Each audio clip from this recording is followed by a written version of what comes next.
Пандемиската форма на вирусот H1N1, познат како свински грип, повторно се врати во Македонија. По неколку годишна пауза, минатата недела лабораториски е потврден кај 5 случаи. Меѓу нив има и пациенти кои на клиниките ги хоспитализирале од една болест, но се заразили и со свинскиот грип.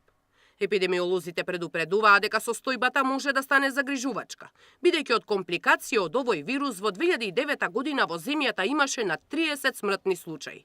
Во овој момент имаме регистрирани пациенти со така наречен коморбидитет, односно едно основно заболување кое што се лекува на една од скопските клиники, при што за време на лекувањето е диагностицирана и појава на уште еден серотип на грип, тоа е H1N1, во народот познат во минатото како свински грип, при што може да се влоши основното заболување и да влијае на крајниот исход на лекувањето на болниот. Дури до толку да го комплицира основното лекување на основната болест и да заврши многу тешко.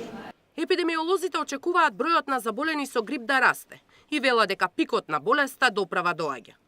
Бидејќи во последниве 3-4 години во Македонија немавме ПДМ-сој H1N1, тоа значи имаме акумулирано поголем број на лица осетливи на овој серотип и заради тоа ќе ни се зголемува бројот. Грипот типот А бил потврден и кај 2 дечиња кои биле на лекување во болницата во Козле. Сепак филтерот треба да биде кај матичните лекари, кои што први во моментот имаат први контакт со самото дете. Таквите деца треба фино лепо да бидат на некој начин издиагностицирани, зашто болниците се специфично место, поготово детските болници, каде што не смееме да дозволиме да имаме интрахоспитални инфекции, а со тоа и контаминации на останатите пациенти кои што се лежечки пациенти кои што престојуваат во болниците. Инаку во Хрватска досега од грип починаа 29 лица, а повеќе од 10.000 се заразени. Сања Димитровска, Сител телевизија.